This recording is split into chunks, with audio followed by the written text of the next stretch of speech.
Assalamualaikum warahmatullahi wabarakatuh. Baik, kali ini Ibu akan menjelaskan tentang alat ukur panjang. Sebenarnya alat ukur panjang itu nggak cuma jangka sorong ya, ada meteran gulung, ada mistar, terus ada mistar siku, dan masih banyak lainnya. Tapi kali ini Ibu akan membahas tentang jangka sorong. Jangka sorong mempunyai fungsi diantaranya untuk mengukur tinggi suatu benda yang bertingkat. Yang kedua, untuk mengukur ketebalan suatu benda.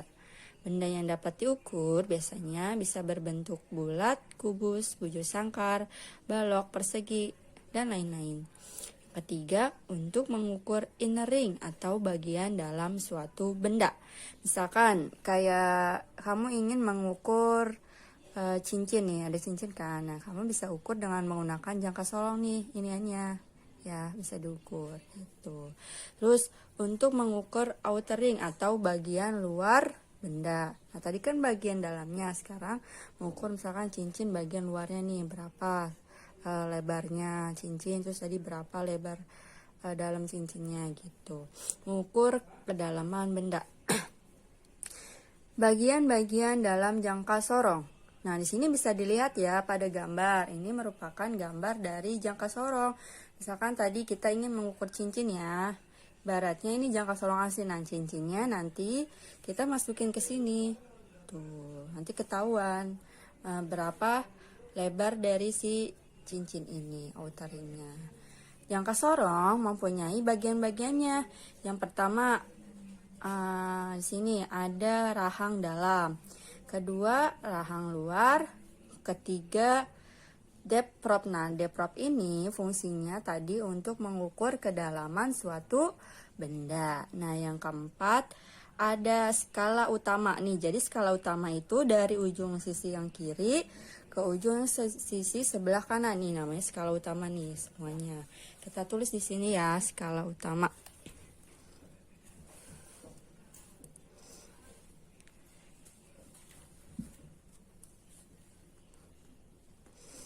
Nah, ini skala utama ya.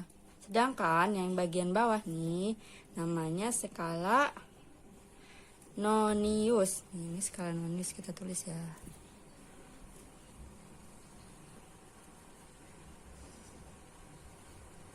Kelihatan nggak? Kelihatan kan? Nah, yang yang ketujuh ada tombol pengunci nih, nomor tombol penguncinya tadi 7 tuh. Sudah paham kan bagian-bagian dari bagian-bagian dari jangka sorong? Sekarang kita lanjut bagaimana sih cara mengukur jangka sorong. Cara membaca jangka sorong. Sebelumnya Ibu ingin kasih tahu kalau jangka sorong itu mempunyai skala ketelitian sebesar 0,01 cm. Kita tulis ya. Ketelitian jangka sorong. Bentar.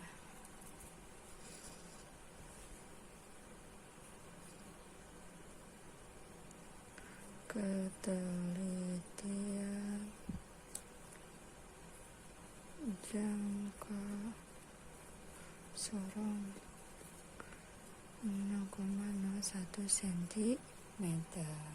Nah, jadi setiap alat ukur itu mempunyai ketelitian masing-masing ya. Nah, salah satunya jangka sorong itu mempunyai ketelitian sebesar 0,01 cm. Nah, jangka sorong kalau dilihat di pengukuran dia gambar seperti ini ya. Kalau tadi kan kalian melihatnya jangka sorong itu gambarnya seperti ini kan. Tapi kalau sudah dihitung dengan menggunakan pengukuran dia tampilannya seperti ini. Sekarang kita coba untuk membaca jangka sorong ya. Rumus untuk mencari nilai jangka sorong yaitu rumusnya mencari nilai jangka sorong. Skala utama ditambah skala nonius dikali 0,01 cm. Nah, S itu apa? Skala utama. Sn itu apa? skala, nggak kelihatan ya, skala nonius. Nah gitu.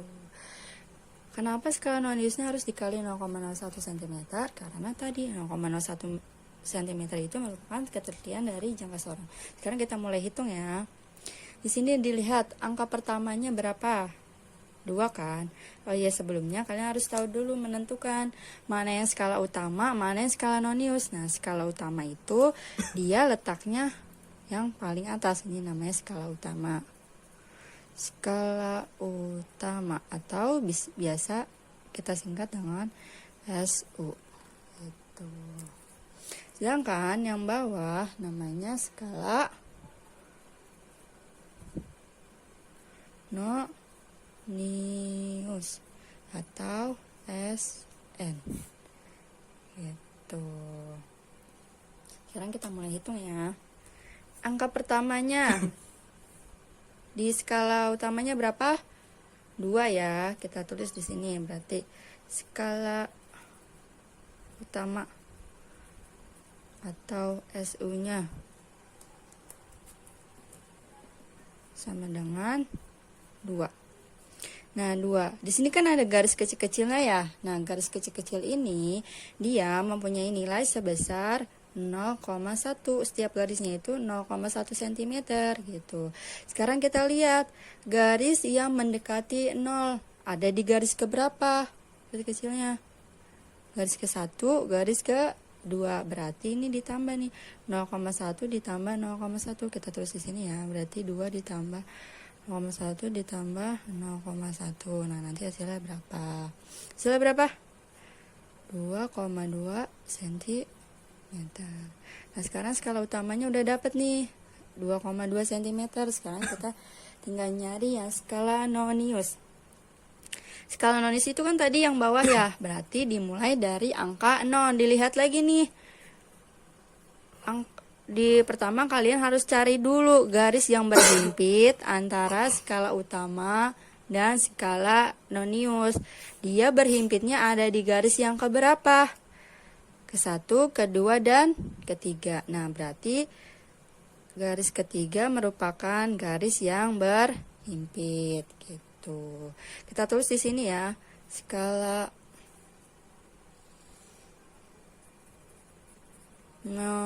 nonius atau SN-nya. Ada di 3 kan tadi. Tadi rumusnya apa? SN itu harus dikali 0,01 cm. Berarti kan ada 3. Berarti 3 dikali 0,01 cm. Berapa? 0,03 cm.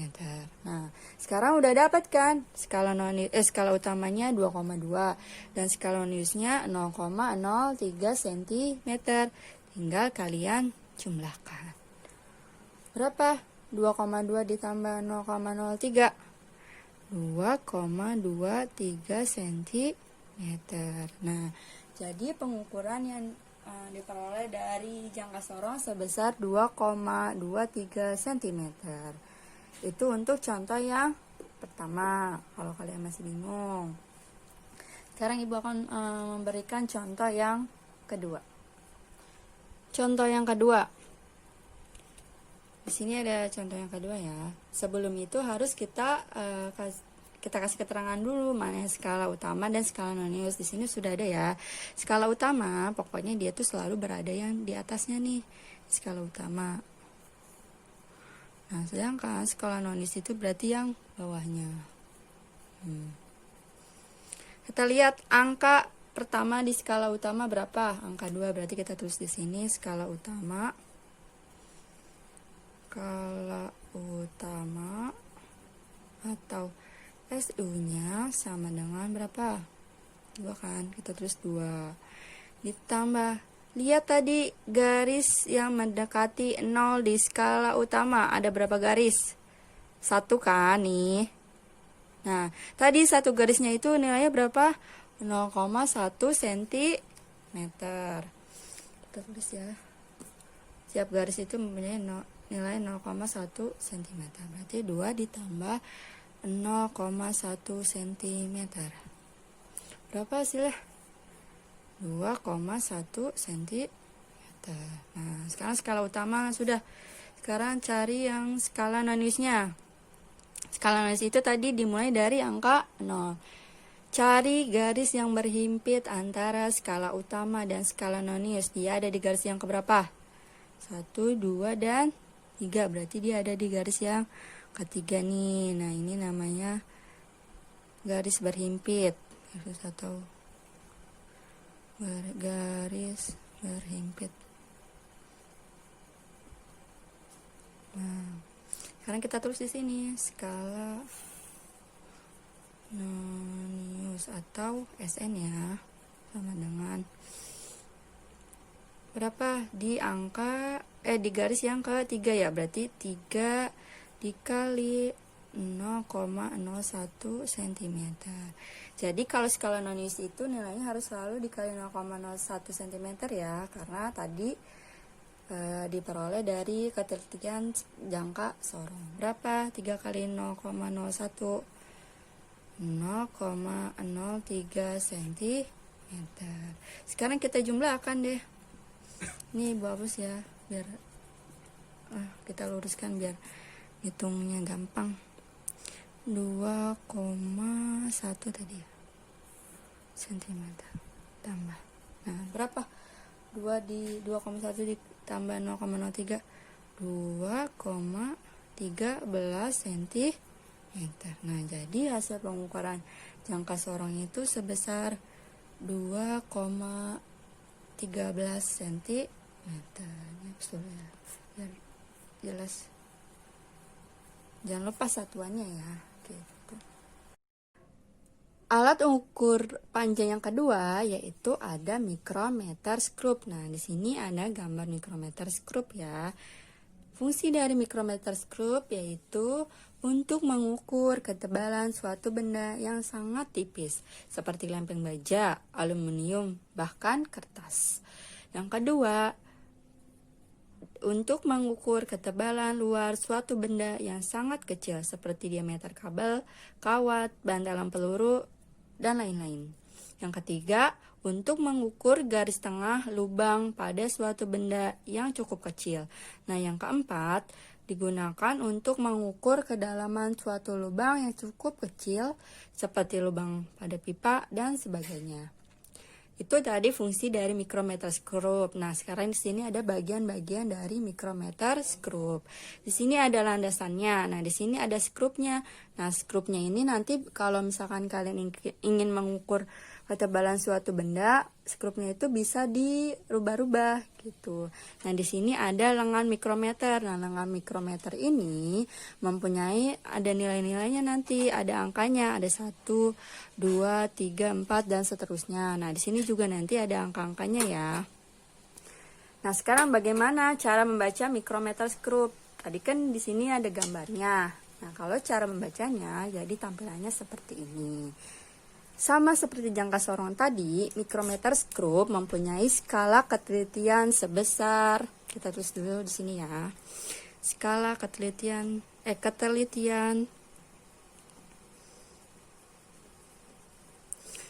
mikrometer scope yaitu 0,01 mm. Kalau jangka sorong tadi ketelitiannya 0,01 cm, sedangkan mikrometer scope itu 0,01 mm. Sebelum membaca mikrometer scope, kita tentukan dulu mana skala tetap, mana yang skala geser. Nah, di sini ada dua kan. Nah, ini disebutnya dengan skala tetap.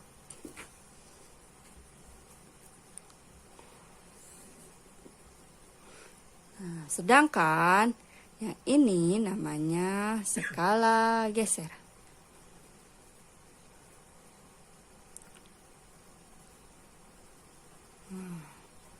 Gitu.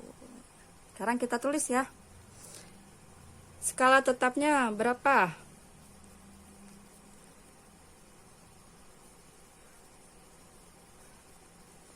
Skala tetapnya kan dimulai dari angka 0. Nah, di sini sebenarnya ada lagi 0.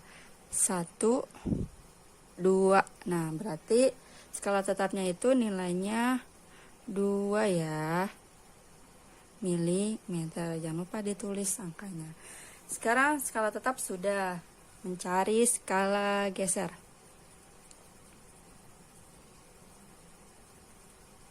Skala gesernya lihat, kita cari angka yang berhimpit di antara skala tetap dan skala geser. Di sini emang kecil-kecil ya, kelihatan kan? Sini kita lihat kan, dimulai dari angka 30, 31, 35 sampai 45. Kita cari angka yang berhimpit. Garis yang berhimpit di sini kan adanya. Nih, kita tulis ya. Nih, garis berhimpit.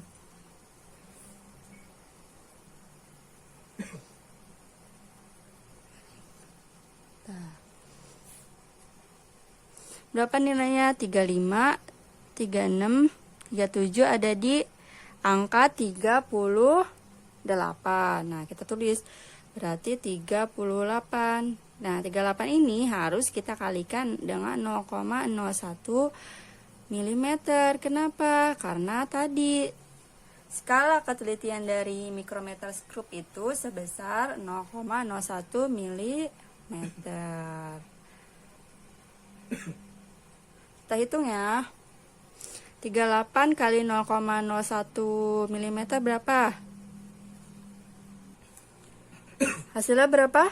0,38 mm. Jangan lupa ditulis ya. Sekarang kita sudah dapat nih skala tetapnya 2 dan skala gesernya 0,38. Kalau sudah dapat dua-duanya, sekarang tinggal kita jumlahkan. Ini Ibu hapus ya, Ibu pindahin ke sebelah sini biar sama, biar hitungnya gampang. Jadi dapatnya berapa? 2 ya. Hitung deh. 2 ditambah 0,38 berarti 2,38 mm. Gitu. Jadi hasil pengukuran yang diperoleh dari mikrometer skrup sebesar 2,38 mm. Contoh yang kedua, untuk menghitung mikrometer skrup. Sebelum menghitung, kita harus tentukan dulu mana yang skala tetap dan mana yang skala geser. Mana skala tetap? Ini kan berarti ini dari sini namanya skala tetap. Kita tulis ya, skala tetap. Nah, berarti yang ini skala geser. Nah, kita tulis di sini dulu skala tetap.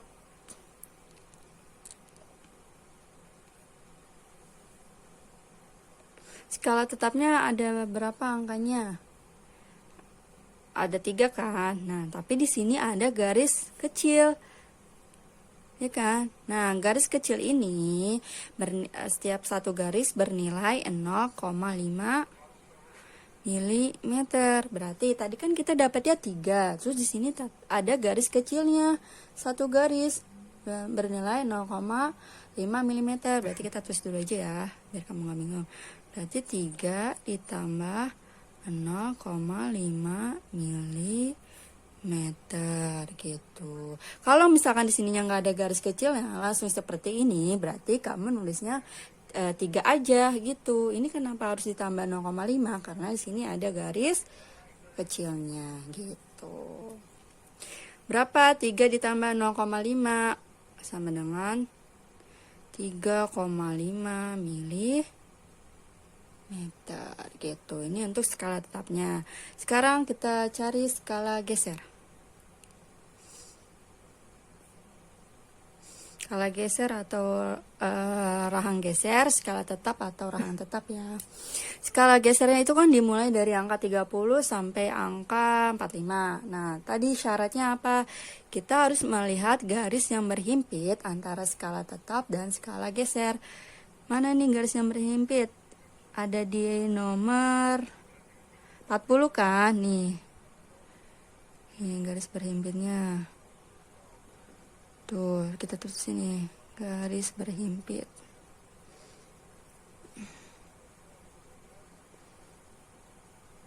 Nah, jadi 40. Kita tulis 40. Tadi rumusnya apa kalau mencari skala geser?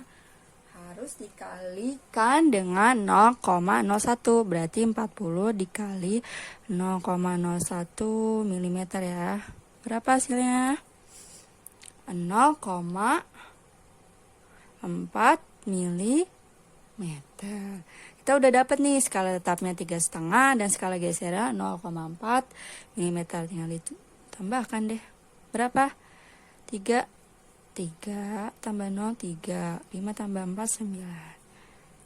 9. Nah, berarti hasil pengukuran dari mikrometer skrup diperoleh 3,9 mm. Tadi Ibu sudah menjelaskan tentang alat ukur panjang. Ada jangka sorong dan mikrometer skrup. Semoga kalian sudah paham ya anak-anak. Sekarang Ibu ingin menjelaskan tentang alat ukur massa, yaitu salah satunya ada neraca 3 lengan atau biasa kita sebut dengan neraca Ohaus. Nah, ini gambar dari neraca 3 lengan ya. Ada di sini bagian-bagiannya. Tombol kalibrasi, tempat beban. Nah, ini tempat bebannya nanti yang buat naruh beban yang akan kalian ukur. Misalkan kalian ingin mengukur gelas. Nah, berarti nanti gelasnya kalian taruh di sini. Nah, di sini ada pemberatnya. Nah, pemberatnya ini nanti bisa kalian geser-geser nih angkanya. Gitu. Nah, di sini ada lengan neraca, di sini ada garis kesetimbangan atau titik 0. Untuk lebih jelasnya, fungsi-fungsinya nanti bisa kalian cari aja di internet ya. Nah, sekarang lanjut cara mengukur dengan menggunakan neraca 3 lengan. Nah, di sini ada gambar kan? Nah, gambarnya seperti ini. Nah, neraca 3 lengan berarti mempunyai 3 lengannya kan? Ada lengan belakang, kita tulis dulu ya di sini. Lengan belakang.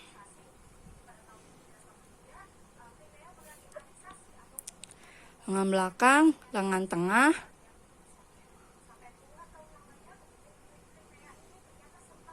lengan depan. Nah, lengan belakang dia itu mempunyai nilai ratusan, lengan tengah nilainya puluhan, lengan depan dia nilainya satuan. Nah, jangan lupa satuan dari neraca yaitu satuan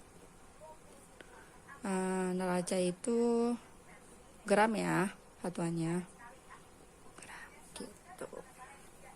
Sekarang bagaimana cara menghitung neraca? Tadi kan kalian rumusnya itu cara menghitung neraca.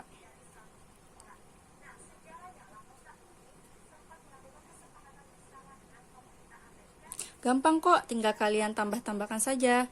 Lengan belakang atau LB ditambah dengan lengan tengah atau LT ditambah dengan lengan depan atau LD gitu. Ini Ibu kasih singkatannya deh biar nggak bingung. Lengan belakang LB, lengan tengah LT, lengan depan LD. Nah, gitu. Gampang kan, tinggal kalian tambahkan aja. Dari gambar di atas, kita tulis di sini ya. LB-nya berapa? 150 kan? Berarti 150 gram. Jangan lupa satuannya ditulis. LT-nya atau lengan tangannya berapa? 20 gram. Nah, terakhir lengan depannya berapa? Atau LD-nya? 3 kan? 3 gram. Kita tulis 3 gram. Nah, setelah sudah dapat LB, LT, dan LD-nya, tinggal kita jumlahkan semua deh. 150 ditambah 20 ditambah 3 berapa? 3, 7, 1. Nah, berarti hasil pengukuran dari neraca 3 lengan diperoleh nilai 173 gram. Gitu. Ini untuk contoh yang pertama. Sekarang contoh kedua. Nih udah ada. Nah, di sini malah sudah ada keterangannya ya. Di sini lengan belakang, lengan tengah, dan lengan depan. Tinggal kita tulis aja di sini. Lengan belakangnya berapa? LB-nya. 300 kan nilainya nih. Lihat ininya tanda panahnya. 300 gram. Lengan tengahnya berapa di tanda panahnya? 70. Terus LT-nya berarti 70 gram. Nah, di sini lihat tanda panahnya. Di sini emang kelihatannya kecil ya. Nih Ibu deketin deh. Sini kan ada nih 5. Nah, setiap garis ini nilainya 0,1 berarti 51, 52, 53 ada di dia garisnya di 54. Di sini kan 55 ya. Berarti 5,4 LD-nya. Lengan depannya 5,4 gram. Nah, setelah sudah dapat tinggal kalian tambahkan deh. Ini 4, 5, 7, 3. Nah, berarti hasil pengukuran dari neraca 3 lengan diperoleh nilai 375,4 gram. Gampang kan?